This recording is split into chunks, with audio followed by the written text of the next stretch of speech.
But I really want to thank you for coming over on a pleasant day on a Saturday, leaving your family work and other things behind. And it's really a great honor to me. I also want to thank PMI for inviting me to this session. Uh, what I will talk about is, as Mahesh talked about, the psychological aspects of stakeholder management. In fact, when I came in, a few of you were there. I was mentioning that I do not want to talk about the process steps that are very clearly articulated in the PM BOM, because many of you are already aware of it. Okay, there's no point in me going through the same thing. But let me give a different perspective. Perspective from the side of the psychology, from the side of human thinking, behavior, personality. How those things really impact stakeholder management is what I would like to talk this evening. Uh, and we've been working on this topic for quite some time. In fact, we have, I was mentioning in the last three conferences I was there, we were presenting various topics related to psychology in the PMI National Conference. In fact, one of the topics that psychology for project management, we won the best award as well in the national conference. I was well appreciated by the team that was there that day. And then we went on to do a lot of work. We published articles in Qatar Journal and the other international journals on the same topic. Because the many times we kind of focus more on process and how to use a template and how to really do things in a very structured way and all. But at the same time, there is other dimension, the psychological dimension that we tend to ignore. And somehow we got a fascination to that, and then we worked on it. But we spoke at many events; they were all well received. So while we're talking about it, I'm sure many of you also have a lot of experience in this. As Nandakumar was mentioning, you want to please give out your experiences in implementing some of these insights. Certainly, I will do that. I also would encourage you to share your experiences, because let it be a kind of a forum where we kind of discuss our thoughts, our experiences, so that together we can learn. It is not that it is one-way track, that I'm going to talk about some concepts and things like that. No, I would like you to share your experience. I'm sure all of you have got very rich experience in dealing with different scenarios and things like that. And that's when it will be good for everyone. For example, Srinivasan, he can share his thoughts as to what all he learned over a bit of time. Likewise, every other person can do that. That's what I was. And deliberately, I have not added Q&A in this session. So whenever you have a thought, whenever you have a query, you can raise that. Depending on the time, we can address that, so that we can kind of make it a discussion forum more like than a kind of presentation, somebody standing here and doing it. So that's the kind of mode I would like to take. Is it okay with you? Yeah. Yeah. Of course, we should be cognizant of the time. That we all will do, because end of the day, we are all project managers. We know how to manage schedule very well. So we will stick to that. But at the same time, let me make it more interactive. That's my submission. With this brief intro, this is a broad agenda, what we would like to talk about. One, very quickly, we'll dwell on why do we need psychology. I'm sure all of you would agree with this as to why there is a need for psychology in stakeholder management. Still, we'll elaborate and dwell on it a little bit for some time.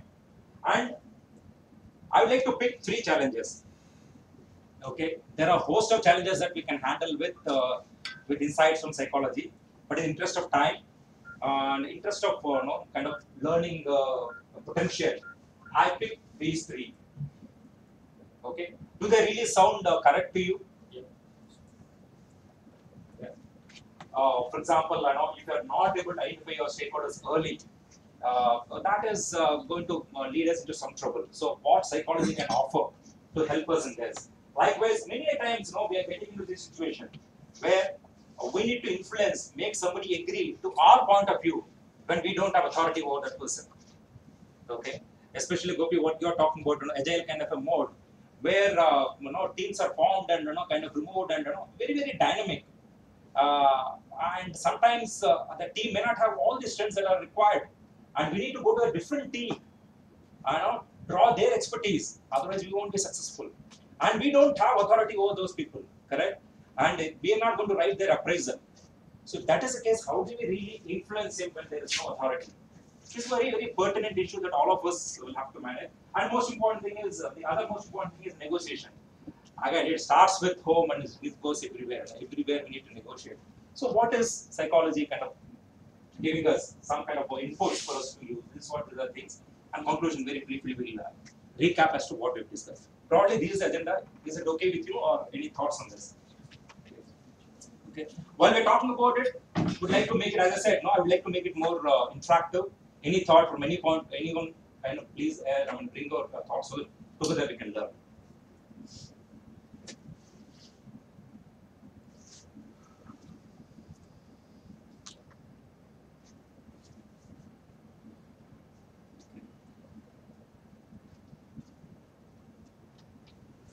Quickly, how many of you really believe that psychology is required for stakeholder management? Just can you raise your hand? Oh, most of you. Excellent, excellent. This is exactly what this psychologist also, Ramanand, also talked about. And what he was, he is a proponent of happiness hypothesis. Okay, what he says is, while we tend to think rationally and all, there are a lot of things that happen emotionally. So we should be able to manage rational as well as emotional aspects very well. And we have taken a metaphor with an elephant on a rider. The elephant weight is maybe 6,000 kilos or whatever, where one single person, this rational human being, cannot really control this. So if there is a mechanism with which this rider can control this emotional part, then we'll have the real success. And thinking that we will completely ignore the elephant, that is ignoring the elephant in the room and focusing on only process steps, is very myopic. Okay, so many times we think like, this is what I need, I express my need to so and that man will accept, because we think that is right. But what is right for me, what is important for me, may not be so important for other person. We tend to, whether many times we do it, but many times we also ignore.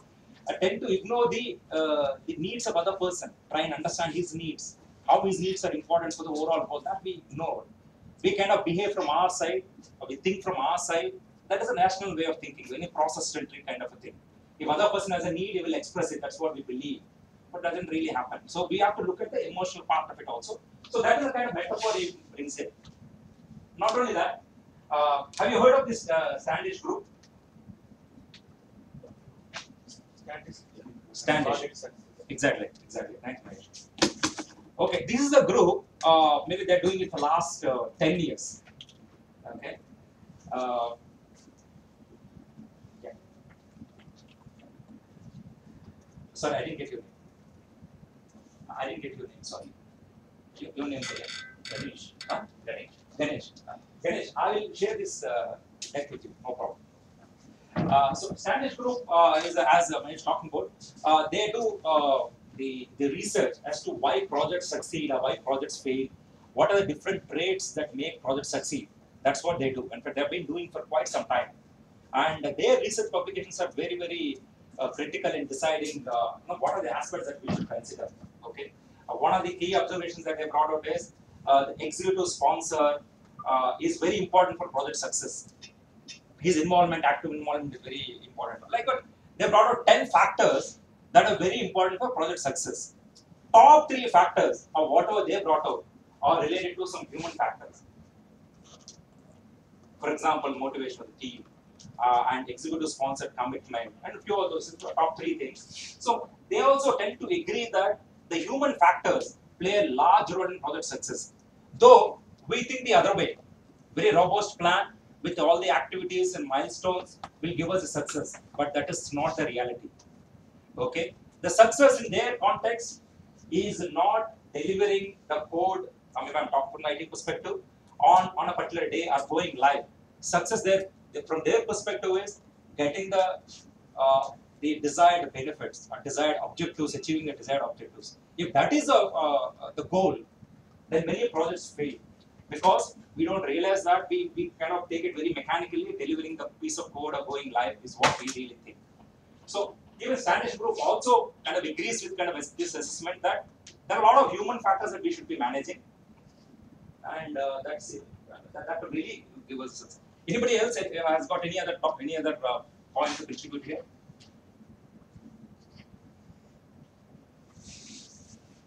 And likewise, the psychology can help the project manager to understand the human factors and all those things. So broadly, what they're saying is psychology is extremely important. And as I was mentioning before we started this session, where psychology cannot play a big role, eventually machines will take over and they will automate it. So where this is maybe a little controversial, but wherever the human vagaries are there, human processes are very difficult to capture. The thought process, the emotional, the content and all, which is very automatic and routine kind of a thing, will automatically get managed with some machines and things like that. So it is important for us to understand the psychology. That is one reason why more and more people are coming towards this. The behavioral part of project management, as they call it, that is gaining a lot of currency.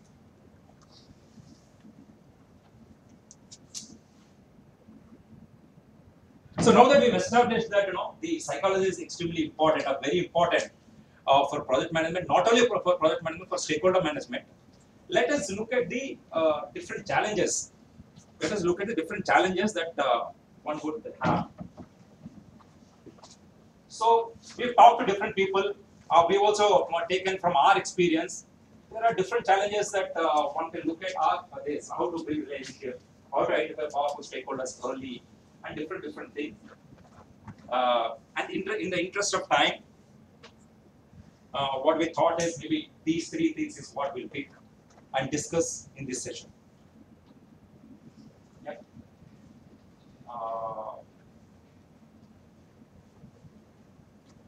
From your point of view, given this entire list, are these three important, or anything else apart from this should be covered? Communication. Which one? Oh, this one, is it? Okay, that's important. How to manage resistance.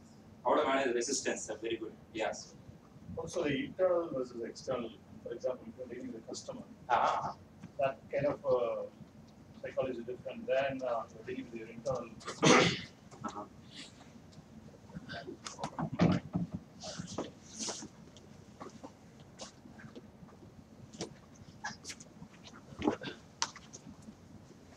Internal versus external. Sorry, I didn't get your name. Santam. Yeah. So the last one also is very important. How do we plan to get the stakeholder buy-in? Thanks, Ganesh. Yeah, which one? Stakeholder buy-in, is it? Yes. Yeah, okay, very good. And for people working in virtual different countries, I think how to create a collaborative environment is also. Oh, okay. Okay. Yeah. It's interesting. All are important. I think the part of that stakeholder buy-in, I guess the part of it is many times the client is so worried whether the team which is handling this project is skilled enough or capable enough to deliver.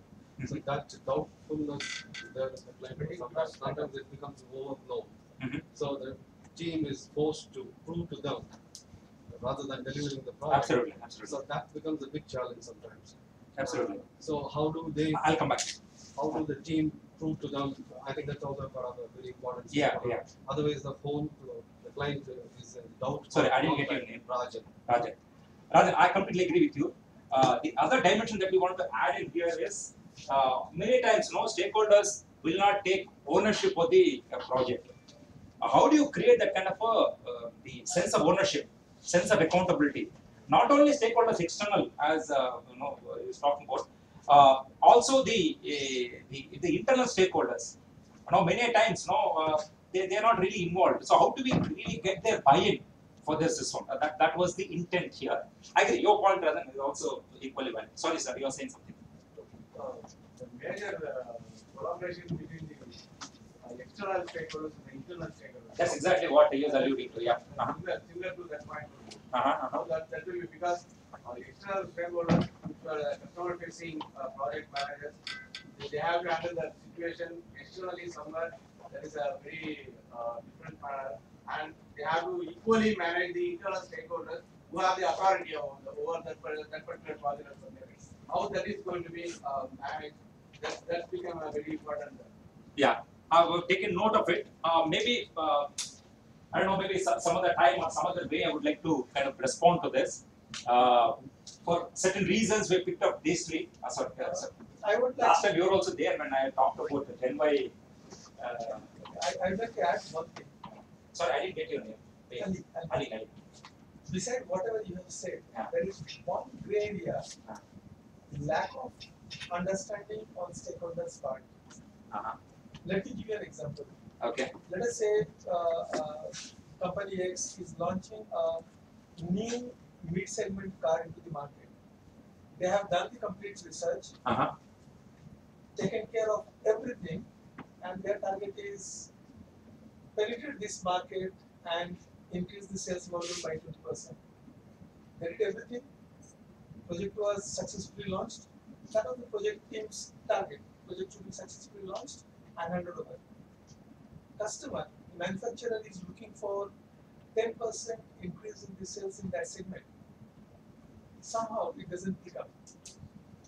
The problem could be the customer is not very clear. Stakeholder is not very clear in his mind what he wants.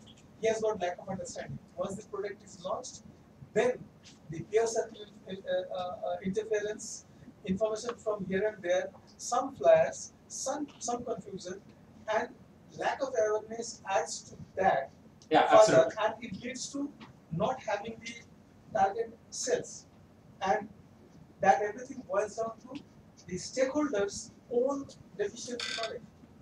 That is one very important part in stakeholder management. I don't think it falls in anywhere in this.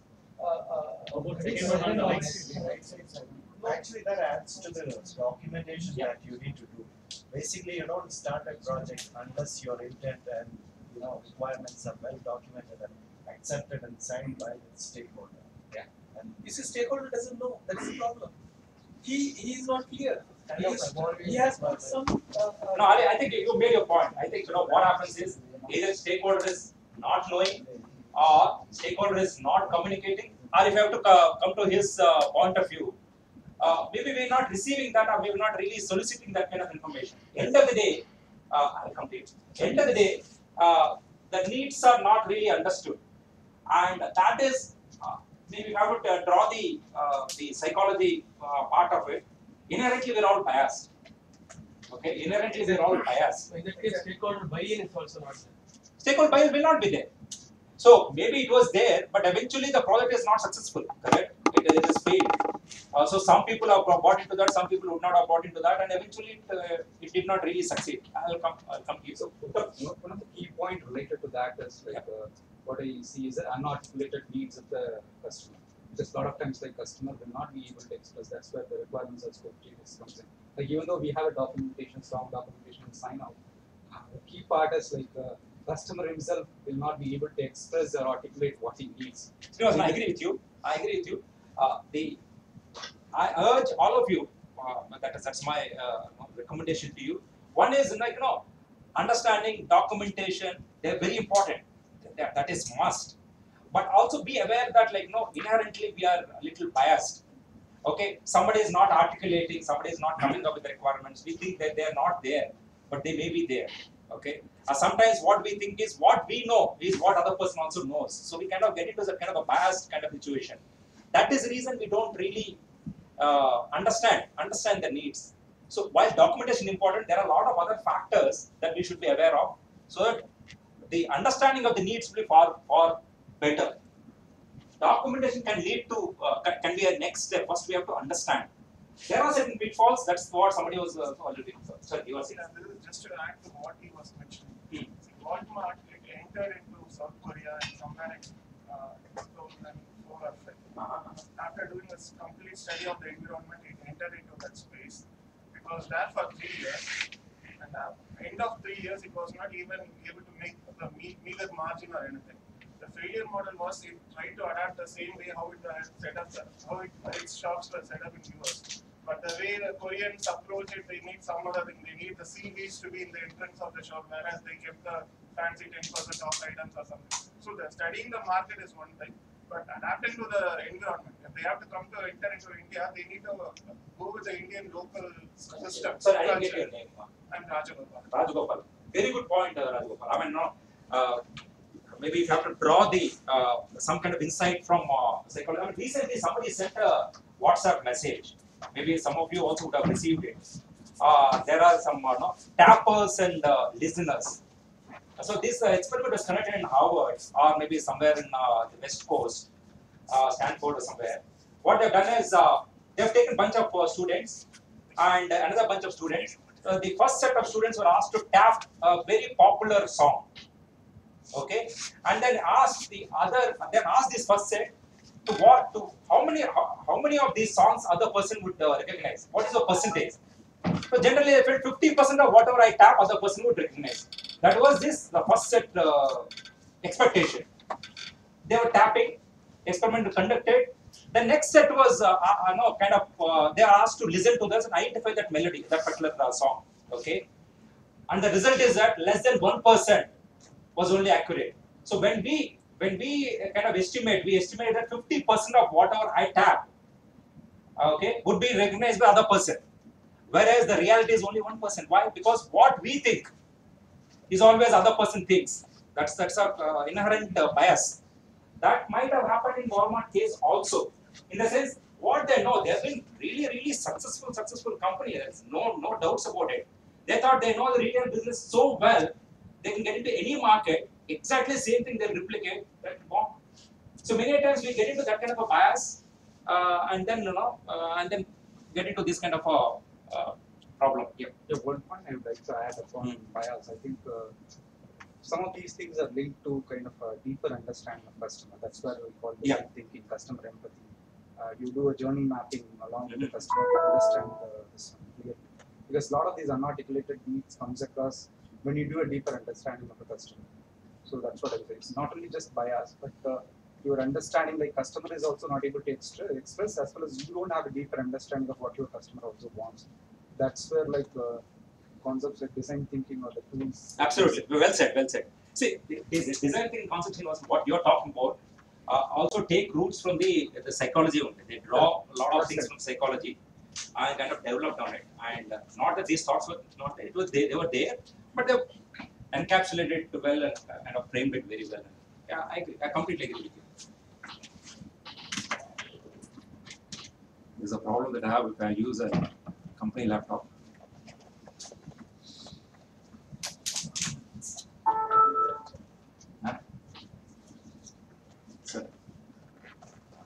One is for everyone's benefit, you keep in a position to tell the broad spectrum or overall will come as stakeholders management. When you say stakeholder, Ganesh, what are your views about it? Let me start with you. I find whoever is connected to my project are all my Connected to your project only, or whoever is actually impacted by that project, involved in the project, are all stakeholders. Who are going to influence you? That's what I believe. yeah, Who are going to influence your project?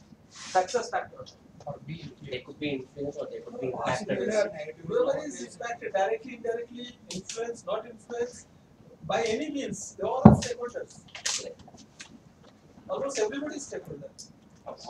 this is a very important point. It is not so much in psychology, but the idea is that there are certain set of stakeholders who are not impacted by outcome of this, but they can influence.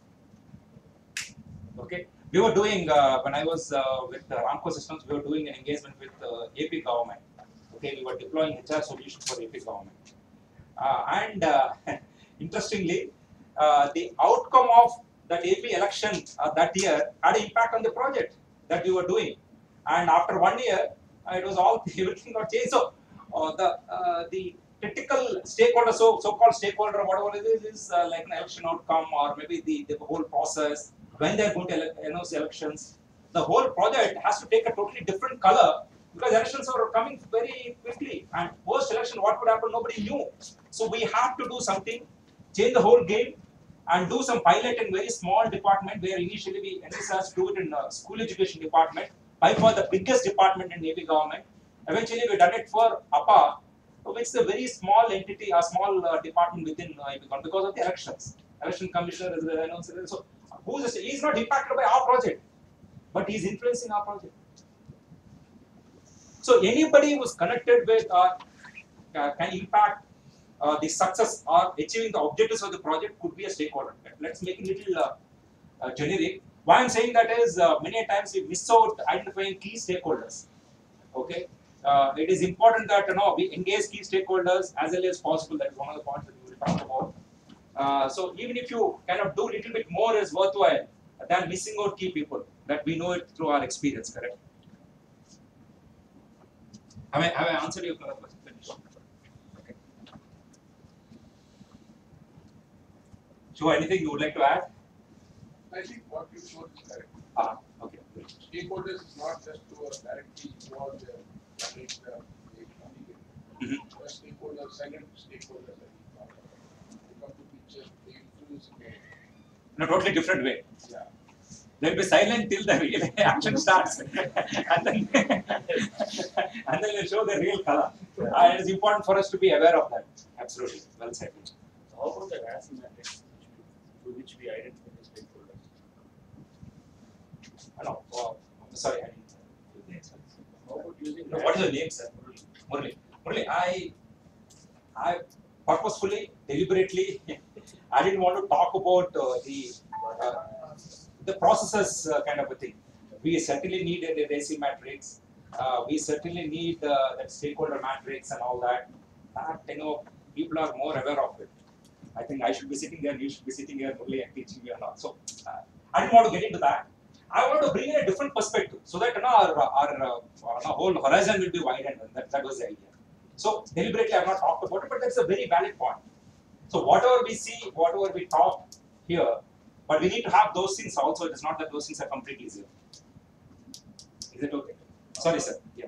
Yeah, one more query is that my name is Mahesh. Mahesh, yeah. If sometimes when people have the power and you go and ask them something, because they have the power, they refuse you, or they show their power in some way.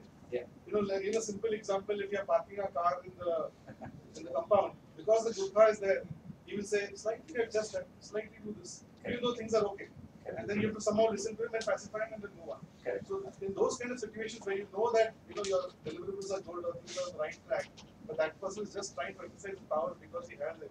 So some insight on how dealing with those situations without ruffling feathers. Sure. Also, the people who have power. My name is Satish. Yes, We did approach Thanks, frequently or keep in touch with them. The powerful people. At last time when we need, if we go there, they will not respond the way we expected. Yeah, that is one. That is one learning we will get in is one, we need to identify them. The idea is to identify them early. So why we have to identify them early? So that we can engage with them. So that is the basic thinking. So if you go to him on an end point, then we don't know. Then we are leaving it for choice, correct? I mean, a chance, 50-50. Either he will accept, not accept. You cannot take the document in the 11th hour and ask him to sign it. He might say no. So we will discuss that in the subsequent slides also. As to if we don't have authority, how do we really influence, and what is it we can do and all. Yeah. So fundamentally, if you have to identify the powerful stakeholders early, what is important is who are powerful that we should be aware of. Okay, what gives power to people? If we understand this, maybe that will give us some insights. That will give us some direction as to identify the stakeholders, powerful stakeholders early. Correct? And that is the premise on which we're going to talk about now. So the research says that there are broadly 3 sources of power. Okay, we'll talk about each thing, and also we'll draw some inferences from this. One is structural base of power. This is by the virtue of the structural position that he is a vice president in that company. He is so and so in that company. Okay, so that he will draw some power. So that's what we should be aware of. Overall, structurally important for us.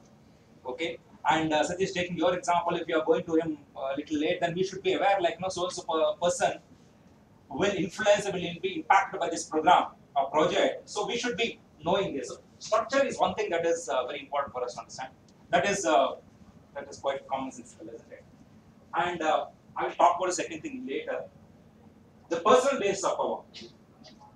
Okay, this is the personal attribute. Okay, what are personal attributes? Exactly. Somebody is very experienced. Okay, would wield that kind of a power. Again, quoting the example with the AP government that we are doing, it is not principal secretary that is, who is the only powerful person there, but there could be a UDC in GAD department who is very well aware of the processes, especially the pay fixing. Pay fixation in a government is extremely complex kind of a thing. If you have seen any government things, and that is very difficult because they make it so complicated. The very few people understand that. So get a pay fix, you have to pay him so that you take a bribe and get your pay fix. That's how the whole thing works. So understanding of that particular thing gives him a lot of power. Okay, that is a personal attribute. Though in terms of hierarchy, maybe lower down the hierarchy, but he has the knowledge and expertise. So that gives him the power. Just one more question. So that expertise and knowledge that comes from the personal side, not in the cognitive. Cognitive is slightly different. I'd like to draw the difference for a specific reason. The personal side is like you can read books, you can do some certifications, you can do PMP and get all the credentials and become an expert. Cognitive is that belief is there. So some people they really believe that they are powerful. They act they're powerful. They become powerful. Just like MLAs and So I'm sorry? just like MLAs and Yeah, MLA because structurally they are powerful. Politically they are powerful. So some people they become powerful because they believe they are powerful. They act they are powerful. They really show that, and over a period of time they become powerful. Cognitively, they are conditioned to think like that. There's a lot of confidence. Confidence or whatever it is. They take ownership. Possible. Ego. Huh? Maybe ego also. Maybe ego. Sorry, They have attitude also possibly. And there are certain ways in which you can also assume power. This cognitive power would be transit. Sometimes will be there, sometimes may not be there, and all that. Okay. If these things are, if you acquire that knowledge, so long as that knowledge is relevant, you'll be powerful. I'll take an example. Now that you're asking, when you get time, please look at one very important video by Amy Cod. I may be wrong spelling this one. And this particular video in TED, I guess, is the second most watched video in the world. Okay, so that is a kind of a thing. What she tells is, she talks about power poses. I don't know somebody talked about you or not. What they're saying is, before a meeting, okay, before any key event or activity, you act or sit or behave like a very powerful person. For example, go to the restroom and say that you are powerful, you are Superman and all. Be like this for 2 minutes.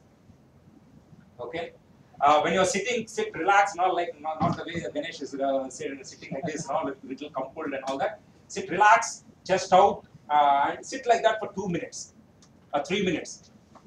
That gives you a lot of power. What they say is, if you sit like that, there will be certain hormones will be secreted, and you will feel powerful. What they found is, person who is really powerful, who feels powerful, sits like that. So on the converse, if you sit like that, you automatically get powerful, become powerful. You feel powerful. You feel powerful. The moment you feel powerful, you act powerful. So that takes away a lot of inherent inhibitions, and also that such people also would be there. So if at all you're getting into certain discussions, certain engagement with such people are really feeling powerful. You can see that exuberance, you can see that kind of body language. They won't be like this, they won't be really, kind of waiting and all that. They're really kind of exuberant. Okay, they won't put their hands behind and are just waiting for things to happen. No. So such things we have to be aware of, and such people are also equally important. So if you know the sources of power, either it could be structural power, because of positional hierarchy you will get that, or because of the personal attributes. So these are the things that we should be aware of. If we are aware of these things, it will be easy for us to identify this one. That is a broad idea. Maybe I would like your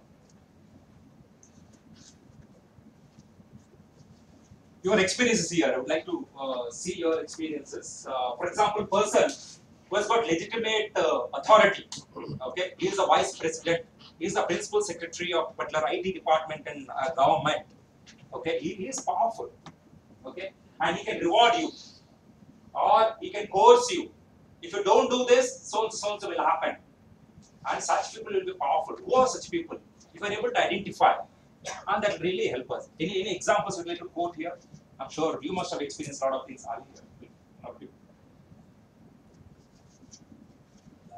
You know, mostly those who are family-owned companies, where hierarchy is not clearly structured. There will be one person somewhere controlling the person who is controlling the whole organization. Okay. And they are very difficult to control. Absolutely. They do not have any responsibility. They do not have any direct interference. They do not come and check your work. But then somewhere down the line, you do not know when you are going to be caught. Thank you very much, Arun. That's a very important thing. It is not that somebody should have a title or to be powerful. I mean, that is definitely there. In addition to that, there are some people who really influence a lot of things that are happening. Not because of their knowledge, because of certain other connections. They're very powerful, and that is the important thing that we should do. They are the ones who can reward powers. They are the ones who really, kind of build a lot of power. That we should be. Specifically, I don't know the name of the company and the person. The spouse was so powerful, ruined the whole business. Okay. It has happened in Chennai. Ruined the whole business. They rose within 2 years from here to there, and spouse started interference because of the finance manager did not understand anything of the business, and that is how everything went away.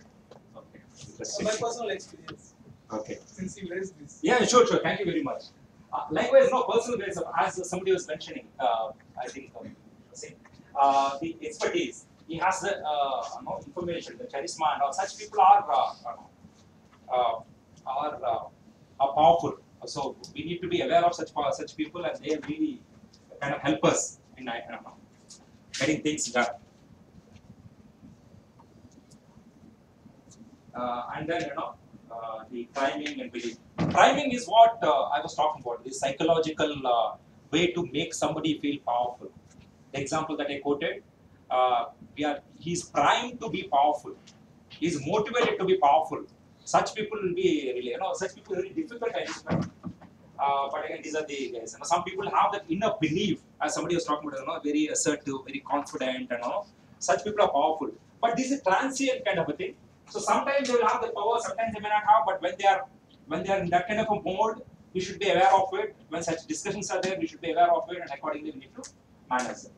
That is a broad idea. So what we're saying here is, the people, if you know the basis of power, where the power comes from, by understanding these things, by looking from this angle, we can identify who are all the powerful people, and maybe the sooner we identify, sooner we engage with them, the better it is.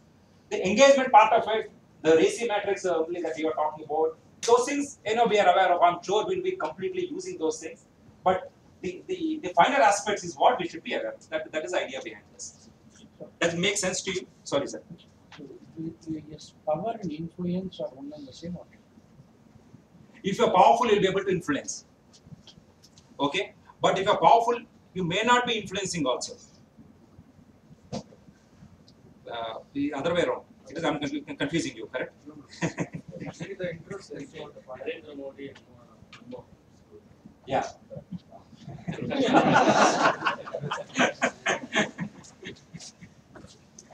Okay. Influential people are powerful.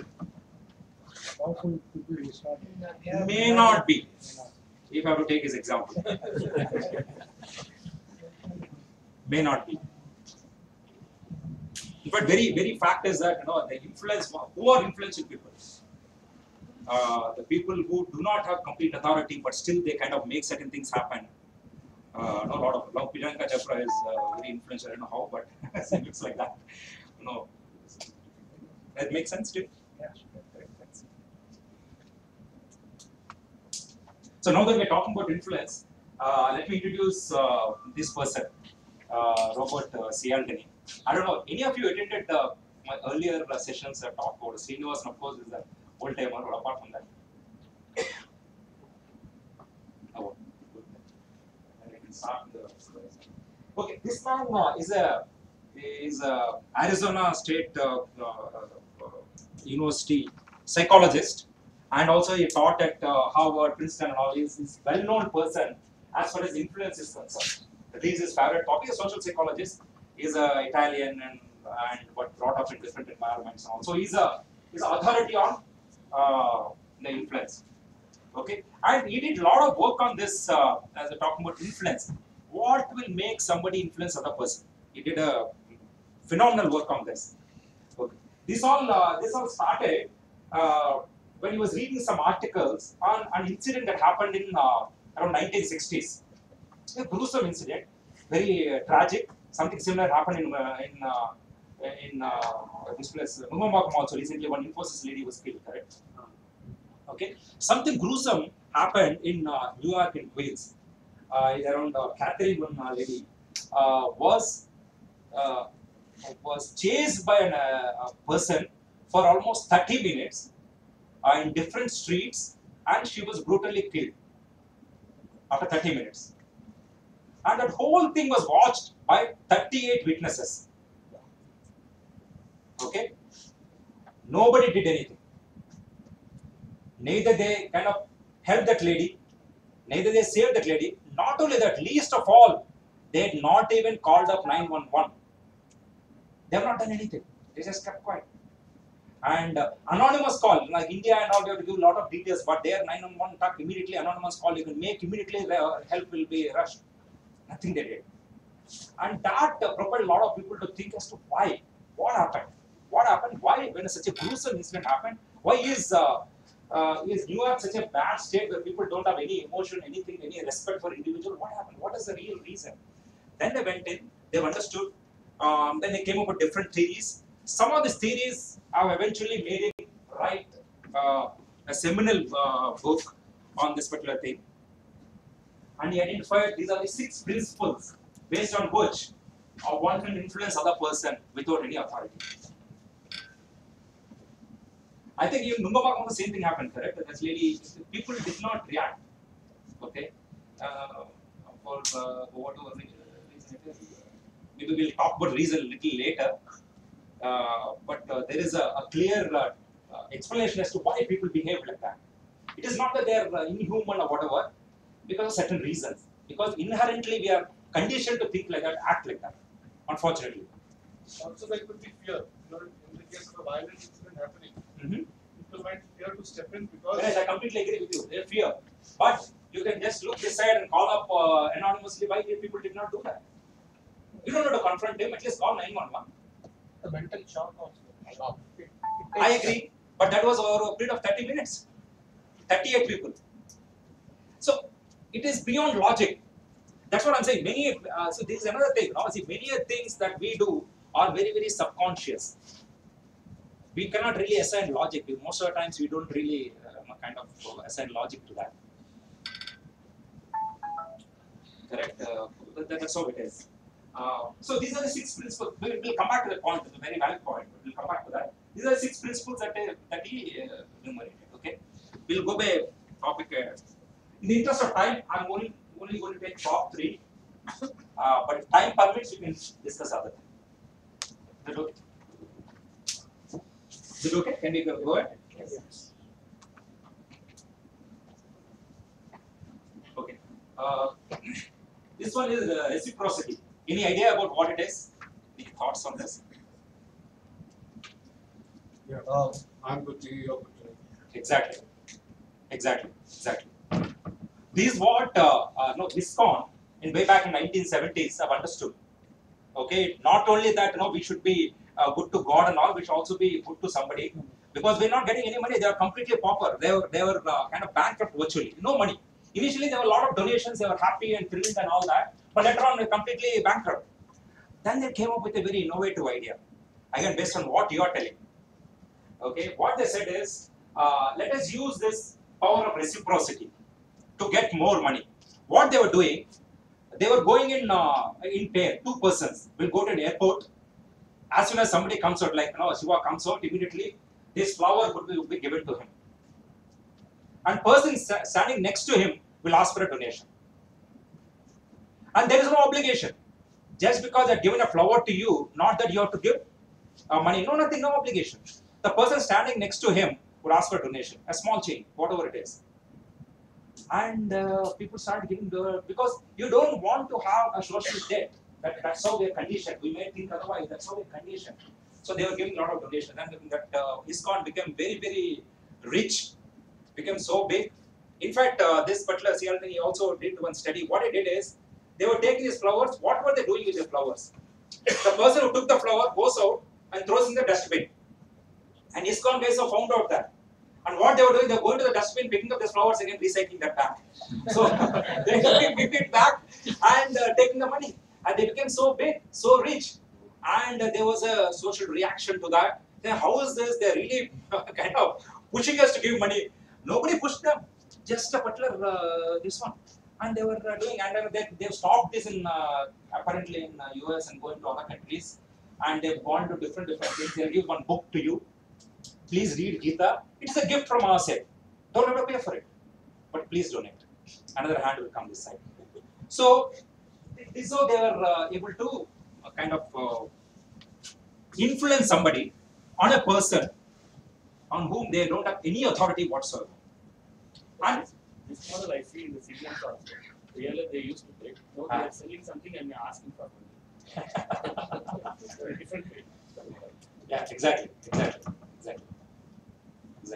Many times we also see, like we get a small free, some gift kind of a thing, and somehow since he has given the gift, and we kind of tend to end up. They also provide very good lunch at the temple, and the festival. Yeah, excellent. That's what they do, and then later on we kind of get into their way of thinking. I'm nothing against ISKCON. I'm a God-fearing person, but I'm just giving that as an example, just to highlight a point here. So we are forced to react in a certain manner because of the conditioning and whatever. Because of our conditioning. Our conditioning. We don't logically think then. As you said, they don't ask us anything because of our own conditioning. Exactly. When they give us, otherwise we feel like what will be other people think kind of thing. Absolutely. Maybe that it is more than that. It is a social debt that you don't want to keep. For example, giving 10 rupees at 20 is easy for him. And otherwise he has to listen for 5 minutes. I think you've got a very valid point. You've got a valid point. But the person can walk away from the person, correct? I'm sorry. Not being there, I would have probably chosen to walk away. Yeah. That's his airport. He's an airport only. They were doing, places where they really, like, you cannot do that in a bus stand or somewhere like that. Possibly in US it is much better, I don't know. An airport is more populated there. But nevertheless, that's where they were doing. But it is a very successful model. Which some schools also they follow, like they need donations. They show some already written 10,000 rupees given by this parent and other thing. They will say the list, and you also donate. See, they will say that there is no need to pay 10,000 rupees, but you can. So already parents are given. So some way they influence actually the people. Absolutely. It's called cookies and stuff. The kids they do make the cookies and send it out. Figure it out. Exactly. Sorry, I didn't get your name. My name is Sriram, yeah. I sent a video regarding the Scarcity the psychology study.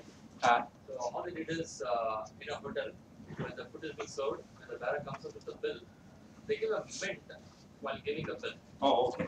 Have you seen that video? The level of tip level goes high by at least 5%. Later, one more thing they did. Second time, when the bearer goes one step forward and then come back again, giving one more mint. This is specially for you. And it says that reciprocity is it's not what you give, the way of how you give. Excellent. Have you guys seen this video? No. If you want, I can play it, provided we have some time, possibly. Can you complete this? Can you complete this? No, it'll go in line with that. Yeah, it is coming or not? Does this really work in the long run? I'm sorry? Does this work in the long run? Yeah, it is working. Researchers have been studying the factors that influence us. If one is actually able to escape from all this, what kind of... How do we? And there can be no doubt that there's a science if to someone how is we are able to persuaded. escape or come And a out lot of of this this science reciprocity, is meaning surprising.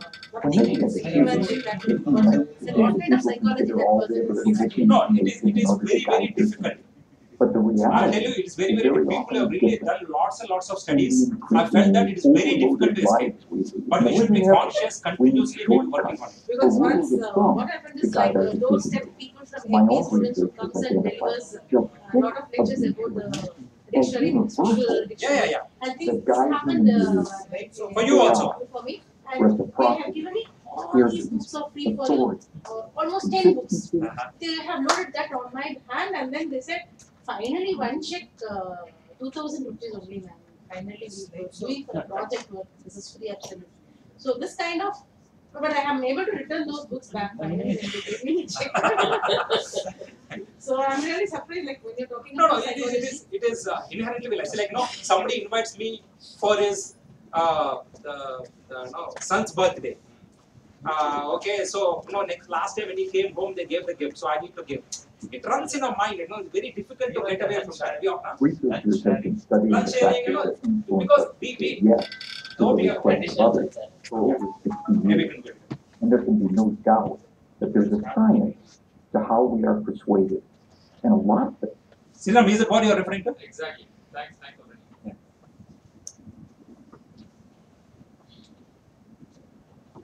Researchers have been studying the factors that influence us to say yes to the request of others for over 60 years. And there can be no doubt that there's a science to how we are persuaded. And a lot of this science is surprising. When making a decision, it would be nice to think that people consider all the available information in order to guide their thinking. But the reality is very often different. In the increasingly overloaded lives we lead, more than ever, we need shortcuts or rules of thumb to guide our decision making. My own research has identified just 6 of these shortcuts as universals that guide human behavior. They are reciprocity, scarcity, authority, consistency, liking, and consensus. Understanding these shortcuts and employing them in an ethical manner can significantly increase the chances that someone will be persuaded by your request. Let's take a closer look at each in turn. So, the first universal principle of influence is reciprocity. Simply put, people are obliged to give back to others the form of behavior, gift, or service that they have received first. If a friend invites you to their party, there's an obligation for you to invite them to a future party you are hosting. If a colleague does you a favor, then you owe that colleague a favor. And in the context of a social obligation, people are more likely to say yes to those that they owe. One of the best demonstrations of the principle of reciprocation comes from a series of studies conducted in restaurants. So the last time you visit a restaurant, there's a good chance that the waiter or waitress will have given you a gift. Probably at about the same time that they bring you a bill. A liqueur perhaps, or a fortune cookie, or perhaps a simple mint. So here's the question. Does the giving of a mint have any influence over how much tip you're going to leave them? Most people will say no, but that mint can make a surprising difference. In the study, giving diners a single mint at the end of their meal typically increased tips by around 3%. Interestingly, if the gift is doubled and 2 mints are provided, tips don't double. They quadruple, a 14% increase in tips. But perhaps most interestingly of all is the fact that if the waiter provides 1 mint, starts to walk away from the table, but pauses, turns back, and says, for you nice people, here's an extra mint, tips go through the roof. A 23% increase influenced not by what was given, but how it was given. So the key to using the principle of reciprocation is to be the first to give and to ensure that what you give is personalized and unexpected. The second universal principle of persuasion is scarcity. Simply put, people want more of those things they can have less of. When British Airways announced in 2003 that they would no longer be operating the twice daily London-New York Concorde flight because it has become uneconomical to run. Sales the very next day took off. Notice that nothing had changed about the Concorde itself. It certainly didn't fly any faster, the service didn't suddenly get better, and the airfare didn't drop. It had simply become a scarce resource, and as a result, people wanted it more. So when it comes to effectively persuading others using the scarcity principle, the science is clear. It's not enough simply to tell people about the benefits they'll gain if they choose your products and services. You'll also need to point out what is unique about your proposition and what they stand to lose if they fail to consider your proposal. Our third principle of influence is the principle of authority, the idea that people follow the lead of credible, knowledgeable experts.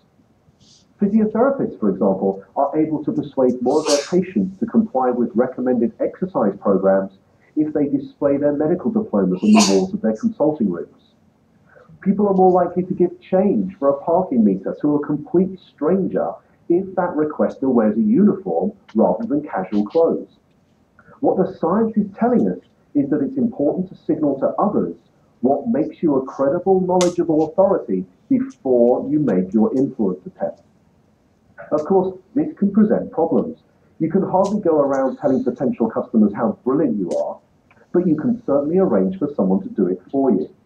And surprisingly, the science tells us that it doesn't seem to matter if the person who introduces you is not only connected to you, but also likely to prosper from the introduction themselves.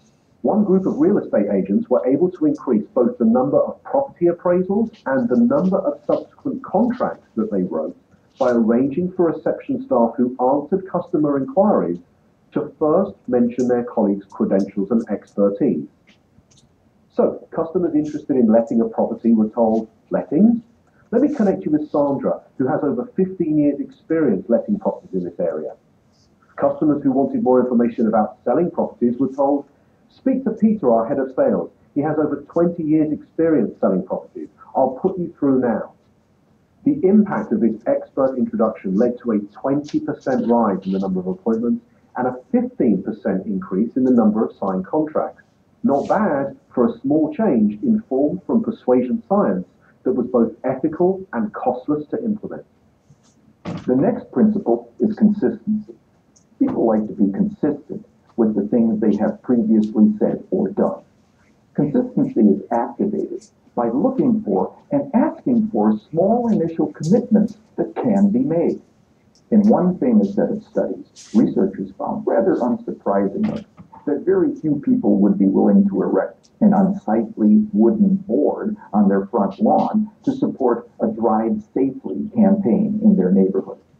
However, in a similar neighborhood close by, 4 times as many homeowners indicated that they would be willing to erect this unsightly billboard. Why? Because 10 days previously, they had agreed to place a small postcard in the front window of their home that signaled their support for a Drive Safely campaign. That small card was the initial commitment that led to a 400% increase in a much bigger but still consistent change. So, when seeking to influence using the consistency principle, the detective of influence looks for voluntary, active, and public commitments, and ideally gets those commitments in writing. For example, one recent study reduced missed appointments at health centers by 18%, simply by asking the patients rather than the staff to write down appointment details on the future appointment card. The 5th principle is the principle of liking. People prefer to say yes to those that they like. But what causes one person to like another? Persuasion science tells us that there are 3 important factors. We like people who are similar to us, we like people who pay us compliments, and we like people who cooperate with us towards mutual goals. As more and more of the interactions that we are having take place online, it might be worth asking whether these factors can be employed effectively in, let's say, online negotiations. In a series of negotiation studies carried out between MBA students at 2 well-known business schools, Some groups were told, time is money, get straight down to business. In this group, around 55% were able to come to an agreement. A second group, however, were told, before you begin negotiating, exchange some personal information with each other. Identify a similarity you share in common, then begin negotiating.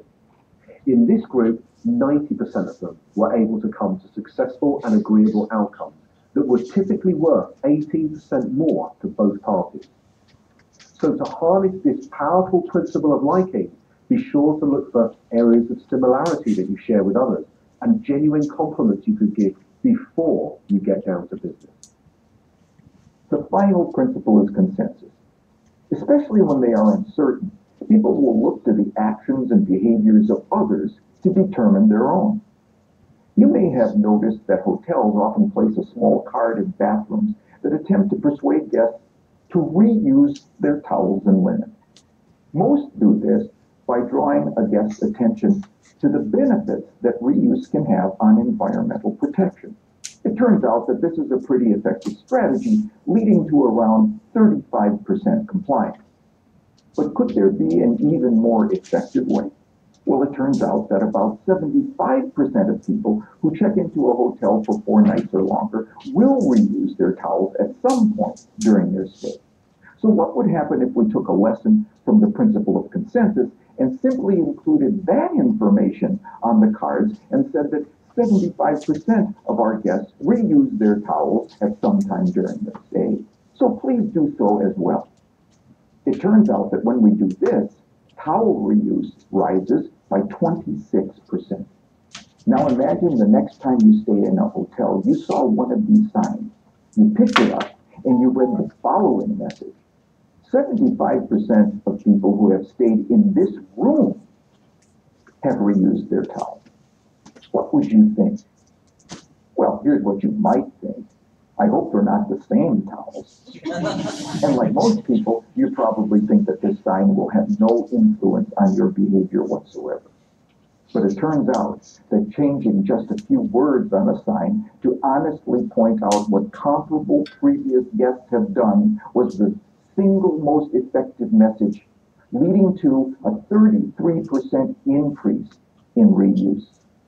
So, the science is telling us that rather than relying on our own ability to persuade others, we can point to what many others are already doing, especially many similar others. So there we have it, 6 scientifically validated principles of persuasion that provide for small, practical, often costless changes that can lead to big differences in your ability to influence and persuade others in an entirely ethical way. They are the secrets from the science of persuasion.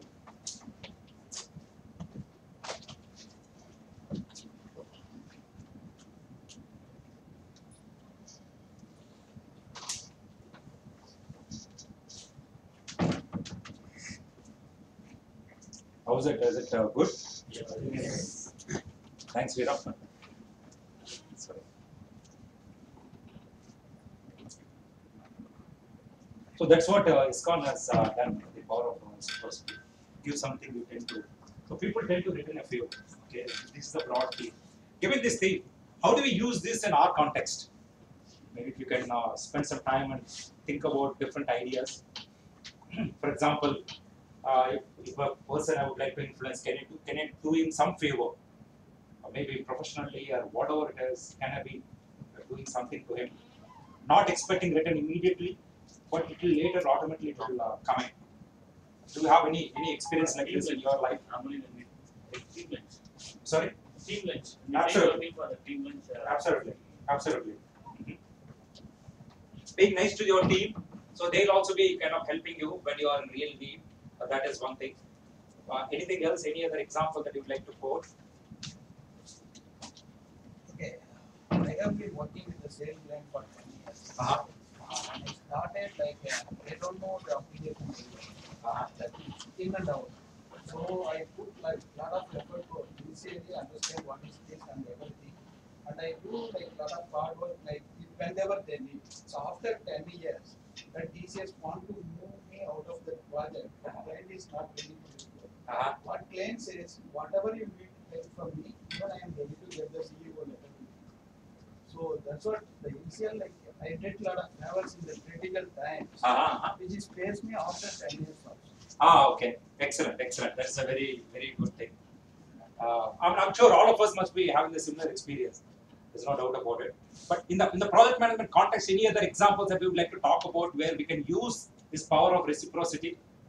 Any examples? When we start an initial business or engagement with a client, we initially have meetings and all the things, and there are evening dinners or other things where there's no business talked about. They just exchange pleasantries, and then the lunch is provided from the company side, and then at the end of the 3-day or 4-day whatever, the deal is done. So the client doesn't read, because in terms of the skill, talent, everything, they would have seen most of the things the same. It is just this, whatever we do extra is what make them, okay, I should say yes in terms of this. Absolutely, that's a very valid thing. That tends to more, the liking part of it. The other aspect that we talked about, you be pleasant to him and he'll be pleasant to you. Like, in terms of you do a favor to him, and he'll get back to you. Sometimes, like, there is some urgent deliverable that he needs, though you did not really, you did not agree to deliver on that day, but given his requirement, you do it for him. And not only that, I have done it, please mind it, I will come back to you for my return. If you are able to highlight that assertively, whatever way you can. If you want to make him understand that whatever favor you are doing, you would like to take it back from it or later point in time, in a subtle way, not the way I am explaining. That's when you really get the advantage of this particular principle. Sorry, madam. Very good. That's a point I was also going to say. That sorry, I didn't get your name. I'm Padma. So, many times you have the attitude of entitlement, then this will not work. Okay. Correct. So, as you said, if you can certainly convey that, this is something that you would also expect that would be ideal. But how sensitive the other person is to that certificate is also very important. So why I wanted to bring this out is, many times, it happened to me also, that we tend to do a lot of things to people, but we do not take claim for that. In the sense, because I've done it beyond my call of duty, please be aware of it. We don't really mention that. Make other person understand that. That's the many things that we do. I'm sure our friend also would have done, who will go swept under the car. That's a very good point. No, we do for that. Definitely, at least majority of the people will definitely repay for the cost that you have not done for that person. When you help others, definitely majority of them will when they get a chance to help you, they will do it. They will definitely do that. Whenever there is a chance, they got. So the matter of thing is that what the chance you have to give to them. That may not come. That may come for some of the people that we have. May not come for others. The point what I would like to highlight here is, just to extend from where Padma left, if we are able to make other person understand that I've gone beyond the line of call of duty, I've done a little bit extra beyond what I'm expected to do, then chance of other person repaying that will be that much better. That's the second point. I think we need to actually, this has happened to me. Okay, very good. When I ask for, I'm a PMO and governance person. When I ask for inputs and prepared in the form of Excel, people say, even though if I give the deadline, say 3 days from now, people won't fill up that data. Whereas, if I go one step beyond, and then see their data in their way of weekly reports, and then try to fill up something and ask them to review. I did on behalf of you, please just review it and let me know if there is any change. Excellent. I know that there will be any number of changes. Excellent. So then I put in that basket. It is coming out from. So initially you go with them, help them, yes, and then retrieve, and then people will start following that. Excellent. That's the way. So what we're saying is, you help them. Don't expect to influence a person on the 11th hour saying that I will sign. No, you will not. So you have to do series of these things without expecting any immediate return, but eventually it will pay off for you. Sorry. Yeah, in fact, in some articles it's come that altruism, the act of just doing good for others, is one of the biggest indicators of success in people. One of the biggest attributes that they have. They tend to be successful in life if they just follow that. Very good point. just I would like to expand on this. Adam Grant is a very young psychologist. Okay, he is a real authority on some of these aspects. He's written a book called Givers and Takers. So what he did is people who tend to give and people who tend to take. There are some people who are neutral. And over a period of lot of maybe decades, he did research. His point of view is that people who give are more successful in life. That's exactly what he is alluding to. I mean, see, in our philosophy, we always do that. But I think the Western world is slowly realizing that, and they are also thinking that way. But we tend to do a lot of things, good things for others, without really expecting anything in return. Yeah. Sorry, somebody was mentioning it. Sometimes we give gifts in form of diaries or something during the start of the year to the customer. That may also. Absolutely. Anything that he realized that you've gone beyond what we are expected to do. And can highlight high value, momentarily gifts like giving a small value, giving a gift which is of less monetary value on that person's that influences stakeholders' birthday or something will be doing giving us some favors at the later. Absolutely, Karthik. Well said. Yeah, I completely agree with you. The other one that we look at is maybe a little confusing. What we're saying is how to influence without authority plus authority, we're saying. So now that you're seeing the video, thanks to Sriram, maybe you will understand what I'm coming to. It is not clear, correct? This man is Joshua Bell. He's a well-known violinist. If he goes to a concert, if you attend that concert, you have to pay $100 ticket now. Such a famous person. Just cannot. This one is very popular one. So, because in reasons of Washington Post, they have done a study, and eventually that study led to Pulitzer Prize for the person who has done this study. That is kind of Nobel for journalism, if I have to really say it that way. So what they've done is how sensitive people are in Washington is what they wanted to really assess. So they've called this man. He's really popular, well known. His concepts are really top end. They dressed him in a different way. Okay, let me play that video without volume.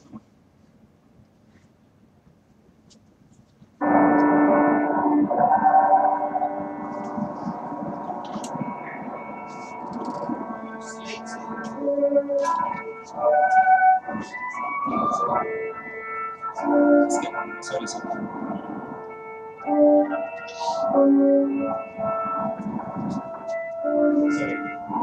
Nothing much.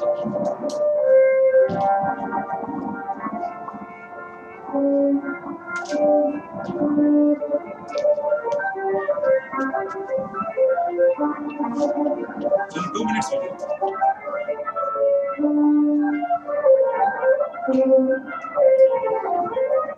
Let me pause here for a minute.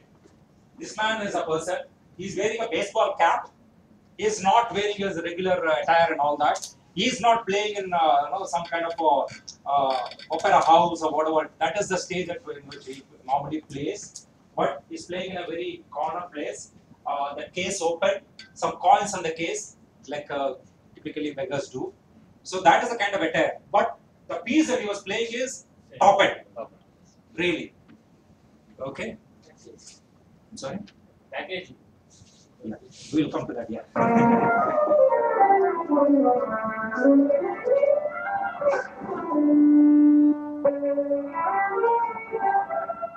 Nobody pays attention. Nobody is looking at it.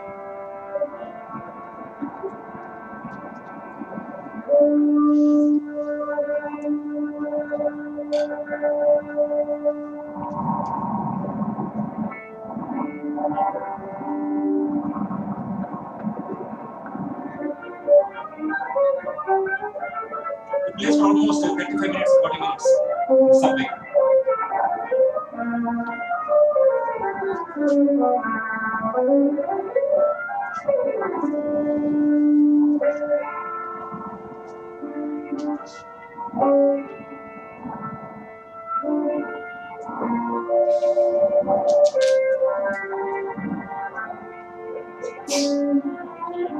only one lady. She recognized this person, and she's the one who kind of.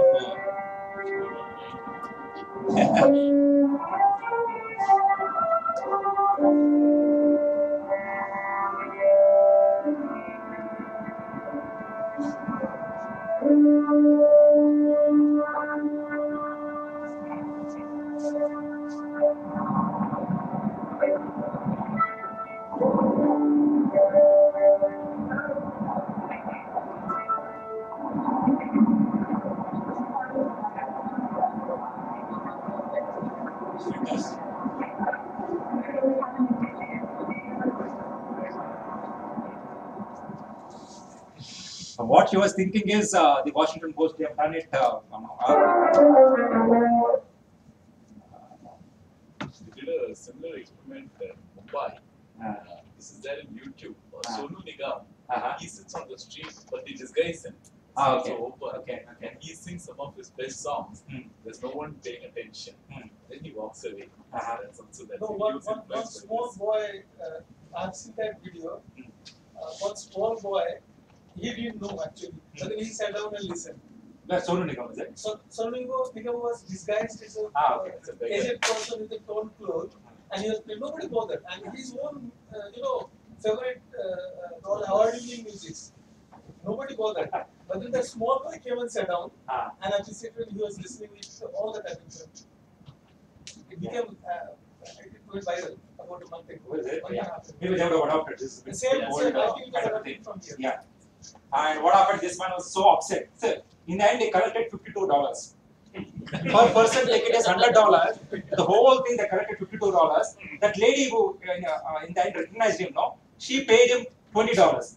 So take that out. He collected $30. He was so upset. $1 per minute or whatever.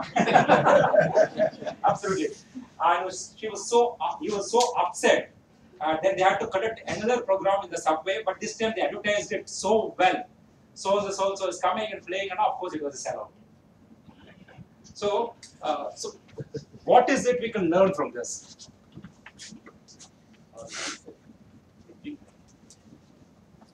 Even if God comes, he has to come in and retire for the starters.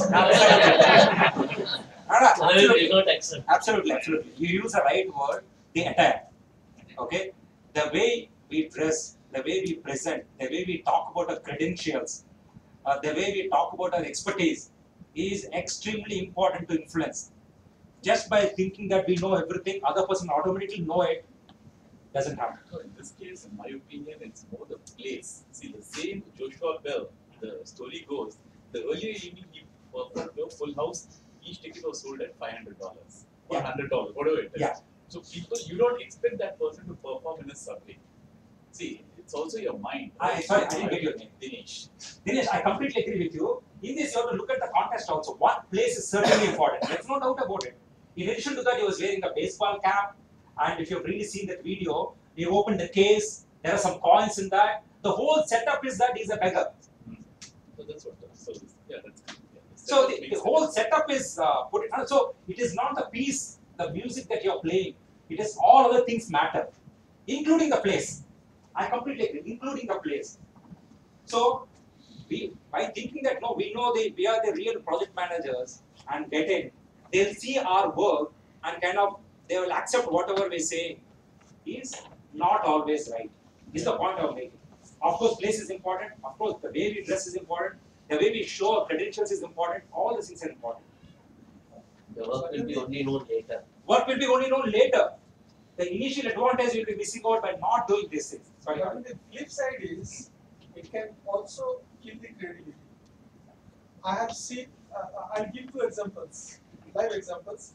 I have seen one business related to what I do. He didn't have any credential, but then he was going in every forum and taking tall claims. And end of the day, he could, reach where he wanted, but he could not sustain. That is one thing. Today you see the music. In 60s, 70s, you listen that music, you remember today. Today's music, you listen it today, tomorrow you don't remember. The creativity is killed. I agree with you. I agree with you. Dinesh, I'm making sense in what I said. Yeah. So Ali, I agree with your point, but here a slightly different perspective is what we're drawing. We have the capability. We have the ability to do things. But what most of us, we expect other person to automatically realize that. Please don't assume that, is what we're trying to say. Okay? You have to position yourself. Not you, but somebody else positions or talks about you, it will be even better. Okay, that's what research also says. Somebody else talks about you is even better. But you have to position yourself. You have to show your credentials. You have to show, boss, I've done PMP, this is what it is, and all this is what I've done. All those things are equally important. It also adds value to what you say. When adds value to what you say. See, if inherent metal is not there, eventually we'll get caught. But the initial advantage that we get, little bit, that we would be missing out by not doing this. That's the point I'm making. The cricket is an example where before Tendulkar comes into the stage game, when he comes in itself, people will say, yes, now it's going to be, India is going to win. That's how he was projected. Correct. Exactly.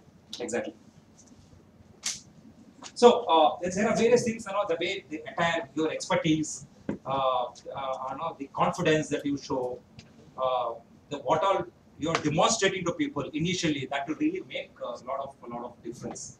That's what you're trying to say here. If you want to influence, you have to work on the subtleties as well. Not that you have fantastic model, people will immediately accept it. No, not always right. Yeah. Okay. I don't know how much time we have, but the other one is okay. When I talked about authority in the previous one, it is not about authority. Means it is not the title. Okay. By your expertise itself, the symbols also will give you that authority. So if you are so and so, and you boast about it, talk about it, and people start respecting that. That's the point. Could it be the cognitive, what you are talking, that could it relate to that? Yeah, exactly. It relates to that only. There is some kind of the halo effect or whatever that's the basis is that. Eventually it will come to that. As you are talking about Tendulkar, the moment he walks in, all the fielders, everybody will be worried. What is he going to do and all. They're all prepared. Mentally they're prepared. Because that is the kind of positioning is already done. Okay. The other one is social proof. This is what we're talking about, the earlier case, the Catherine that we talked about in Queens, and same thing happened in Ungapakam. What people do it when there is uncertainty, they look for somebody else. What other person is doing. Exactly the same thing they would do. Just to show you one video quickly.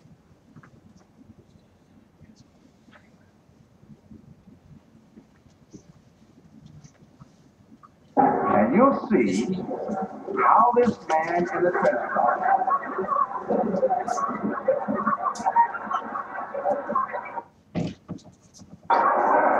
tries to maintain his individuality. You'll see how this man in the trench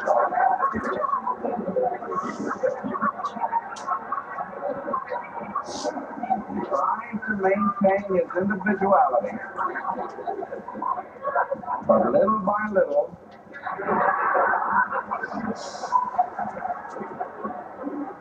he looks at his watch, but he's really making an excuse for turning just a little bit more to the wall. Now we try it once again. Here's the candid subject. Here comes the candid camera staff, 3 of them at least. And this man has apparently been in group.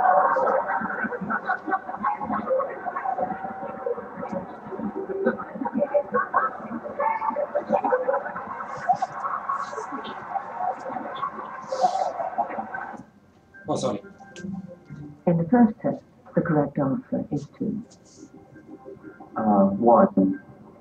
1. I have to give a brief intro before we go there. Okay, this is an experiment conducted by a famous psychologist. Okay, this is the line, and he has to compare that line with 3 of these, and which is equal. Okay, so the second one in this case is equal. So that is an experiment. So in that group who are answering, only one person is the subject. Other persons are with the researcher. So some of them will give a wrong answer and see how this person behaves. 1. 1.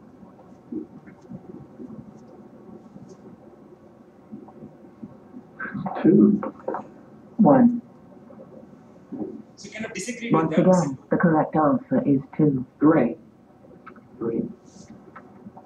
3.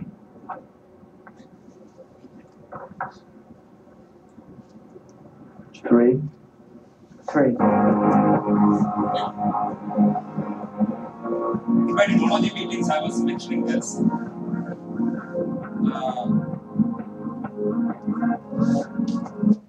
The example that was quoted is whenever power goes off in our house, immediately we don't see what is happening in our house, but we just immediately go out and check what our neighbor's power is there or not. The neighbor power is not there, we think, yeah, that's good.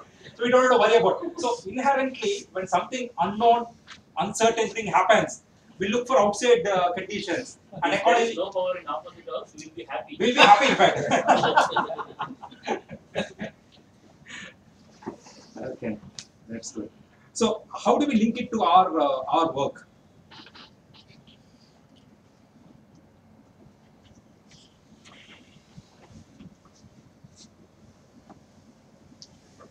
If there's any activity or anything, we tend to ask for volunteer or anything, or we ask for opinion. Whatever the similar one, the 1, 2, 3, we get somebody is assessing saying, okay, this is how it should be. Then another 1 or 2 answers similar. Then the direction of that result tend to go that way. Okay. Then people tend to group into the larger one. No, that is an experience. 1, 2, 3. If we turn people into group, wherever the majority are there, people tend want to go into the larger group than being in a isolated one. Absolutely, I agree with you. How do we apply to our work life? In the sense, how do I use that in my work life in influencing somebody? Influencing somebody. So, yeah. So I was about to say something else. Normally, in every project, we need to prepare some kind of documentation. If you go and tell that these documents are not necessary, I may be feeling that this kind of documentation may not be needed for a project. But when I get to know that all other projects are following the same way, I prepare the documentation. I won't be having an option. I will also prepare such documentation. Exactly. You comply with it. You comply with every other person that is doing it. So, if you want to influence somebody, try and look for something similar. So a person, that department has already signed this document. Okay, you can also sign it. Okay, so a person is already given. 50 other people have already agreed to this. Why don't you agree for this? Okay, 50 other people want to delay the go live. Entire team wants to delay the go live.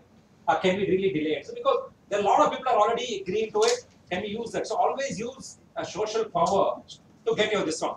We see that in advertisements also now. Ours Times now has got some 50%, I don't know, now CNN I guess, I don't know who's number one now. You're always getting confused with that. 55% of the people watch CNN or something like that. So we always want to talk about numbers, try and use that in our day-to-day life also. So you want to say something? Yeah. So what I'm trying to say is look for something similar. Somebody is similar to you or similar to the other person who's there. That person is signed. Why don't you agree for that? So that could be the way in which we can use this principle in our day-to-day life. Any other thoughts on this? Experience chair co meetings where the senior management being expected. Generally, they don't easily accept the meeting. So one of the way where I used to tell them is 8 people were accepted. Excellent. For Excellent. reference. Excellent. So that community will accept. Excellent. Peer pressure is always there. That's what no. Some of these things are very important if you're using peer pressure rather than the hierarchy kind of a pressure. That is always there. We always use it. The head of the department is coming, so everybody else will immediately kind of accept it in white. That is always there. Apart from that, peer pressure is also equally critical and important that we can leverage. That's what I try to bring with you. Yeah. That's all. Okay. Okay, 5 minutes. So the third one is how to negotiate. See, these two people are done a lot of work in negotiation. They have done as part of the Harvard project how to negotiate. They have written a lot of books. This is the best book that you can ever read on this one. In the interest of time, I will quickly talk about it. They have talked about the principled negotiation. What are the different steps one can use in negotiating very effectively? These are the 4 things that I talked about in terms of principled negotiation. First one is separate people from problem. Does it make sense to you? Yeah. Can you talk about something about it? Some example can you give? Well, because see what happens Yeah, is when you talk about people, a lot of the subjectivity comes in. Exactly. Then there's an emotional bias, positive or negative against the person. But when you look at it from a problem, it's more transactional. Yeah. You're there to just solve that problem, without anyone losing face. Exactly. See, these 2 people, Yuri and Fisher, they've done a lot of work. In fact, they were involved in many conflicts. Chechnya and Middle East, such conflicts they are involved. That's why they kind of provide their expertise to bring in negotiated settlements. Okay, their view is that these are the 4 things, and one key thing is separating people, as Dinesh was talking about. Many times we get caught up with the emotional aspect, and kind of these 2 gets entangled. The emotional aspects as well as the real need. I want a document to be approved. I want the training plan, or the testing plan to be approved by some testing guy. But that guy is not doing proper job. He will not accept. So I go with the predetermined mind that guy is not going to accept. My emotion, my past experience will weigh into that particular discussion. Certainly, it won't be very successful. So we need to differentiate. That is one of the aspects. The other thing is to put the same thing like that. Yeah, sure. We don't take things personally like. Absolutely. Many times people say that, but we tend to take it. We say that, but we tend to take it. Okay. The other one is focus on interests, not on positions. Does it make sense to you? Maybe we have less time, but quickly I'll show also. Position is what is really required. I would like to go live on 31st December 2016. Okay. Why is it required? Because if I don't go live on by that time, my bonus for the next year will get impacted. That is my interest. My interest is not to really go live. My interest is to get the bonus. So if I understand this, maybe I'll come up with a different solution where you don't have to go live at the same time you meet your real requirements. So many times, see, the Yuri and Fisher, their study is that 80% of the time, most of the negotiations will be focusing only on this position. I would like to do this. I would like to buy this at this particular price. Something like that. But we caught up with the position. But many times, why is really required? Why do you really want to do that? That part of understanding we do not have. Not about our understanding. Also, other person's need as to why he says stating that you don't get it. Okay. There is a video also, but I will talk about it later. But broadly, you got the point now. You go beyond initial stated position. That is always a stated position, but always you can go beyond that.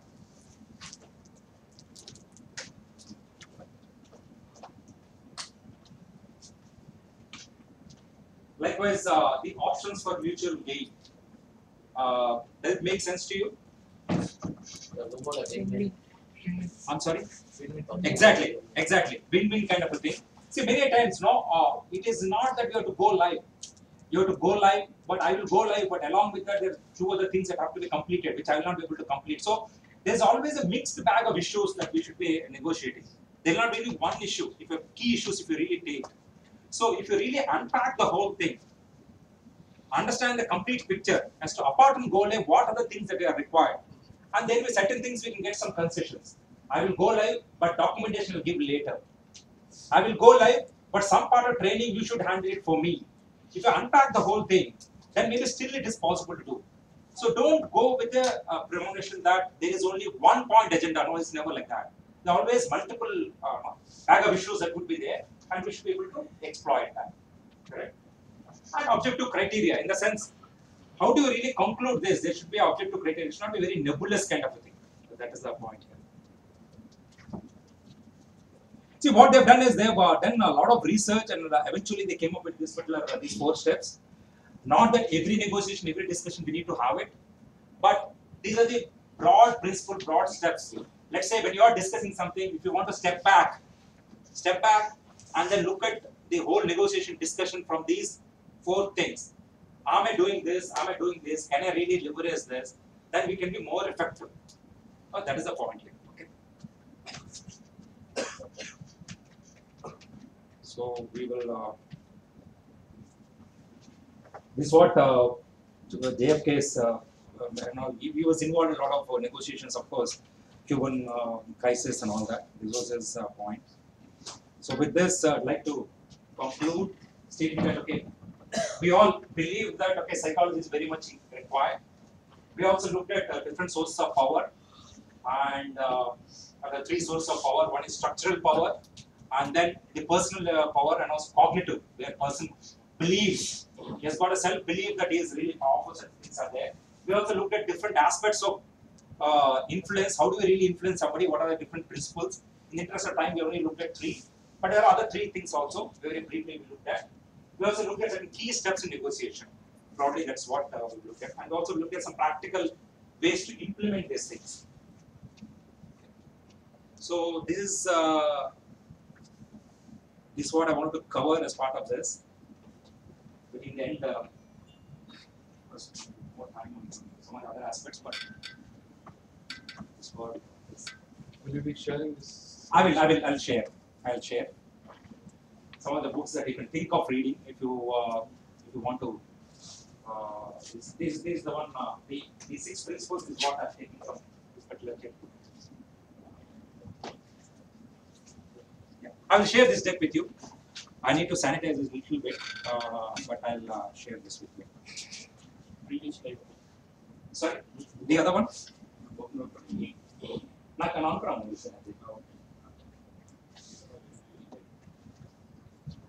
Thank you very much for your this one.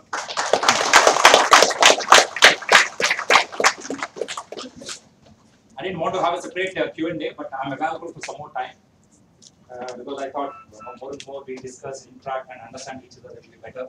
That was my idea.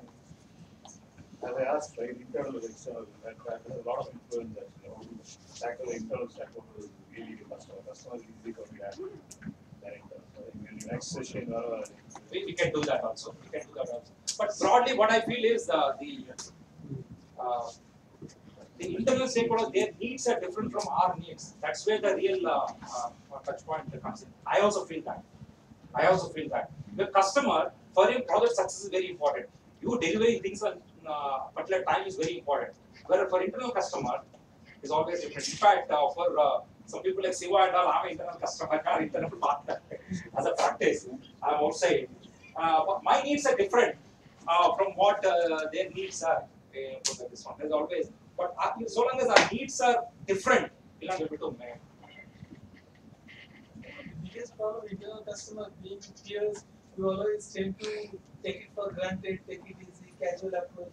That creates many times a lot of problems. As an internal customer, I feel that way. You look different. Sorry? I want to be one different. How to go back to that? Just to 2 minutes we can take. There was a psychologist, forgot his name. He conducted a study in around 1960s. Even today, that study is referred everywhere. So what he has done is, he has taken teenage boys to a place near Texas. Completely new to each other, they don't know each other and all that.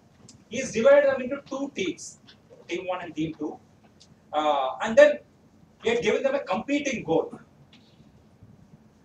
And they behaved in a particular way. And after that, what he had done is, he has done a competing goal means only one team can win.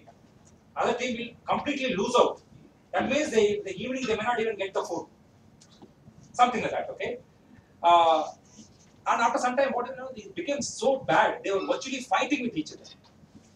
They were killing each other virtually. That kind of students or small teenage boys.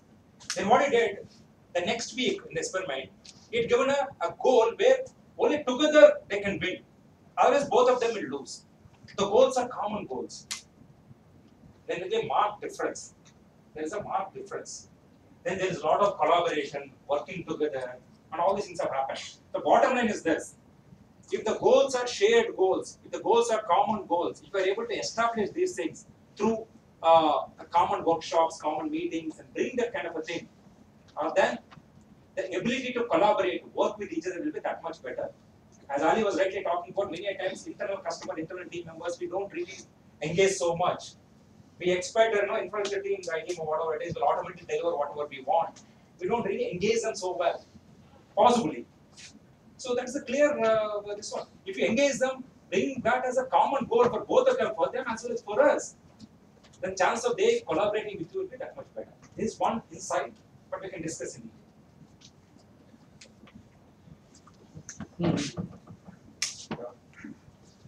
Thanks, Ramanand, for the very informative session.